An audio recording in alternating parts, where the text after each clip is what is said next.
Interpreter tonight is Flora Atieno. 2 days after the National Treasury published the draft budget estimates revealing an ambitious 3.6 trillion spending plan for the coming financial year, we delve into the new pockets the state intends to tap into to mobilize a projected 2.8 trillion shillings worth of revenue. Higher tax on high-income earners, widening the net on businesses eligible for corporate tax, raising turnover tax on small and medium-sized enterprises, and widening the reach of excise tax in the beauty and cosmetics industry are just some of the measures. We begin tonight with NTV's Nina Shaban.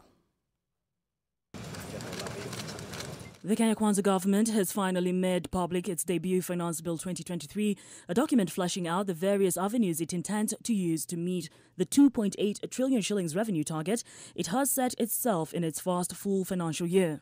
Among the proposals, the Treasury wants every Kenyan who earns 500,000 shillings and above to be taxed at 35%, as opposed to the current ceiling rate of 30%. This is in line with the promise by President William Ruto to ensure that those who earn more remit more to the taxman.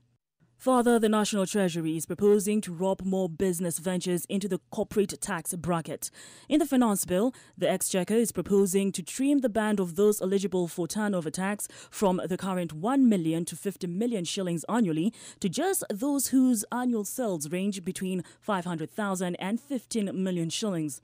This means that a number of businesses who currently pay turnover tax at just 1% could soon be slapped with corporate tax at 30%. The National Treasury also wants the reach of KES tax net to be widened to include digital content creators. Treasury is proposing an amendment to the Income Tax Act to provide for withholding tax at 15% of all proceeds received, a move that is expected to rattle Kenya's rapidly growing digital content creation industry.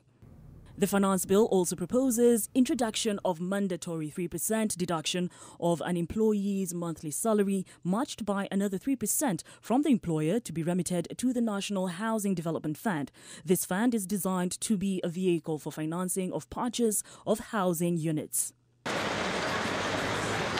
To the relief of businesses and consumers, the Treasury has finally ceded to the push for repealing the annual inflation adjustment of excise tax. This has been a thorn in the flesh for years, with the Finance Bill 2022 having proposed that inflation adjustment be done once every 2 years as opposed to the annual adjustment.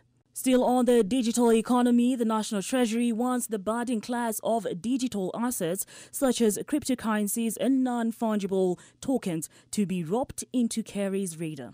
Treasury is proposing introduction of a digital assets tax, which will address the nuances of the sector.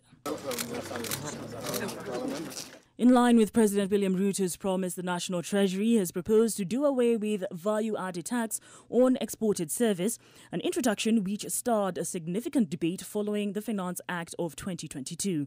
It is important to note that only exported services relating business process outsourcing will now be VAT zero rated. All else will be VAT exempt. And last but not least, the Treasury is yet again targeting Kenya's 20 billion shillings beauty products and cosmetics industry, with a proposal to slap excise duty at 5% on weaves, artificial nails, artificial beards and human hair. Your Excellency. The bill is now set for deliberation in the National Assembly, with a sunset date for passing it being June 30th.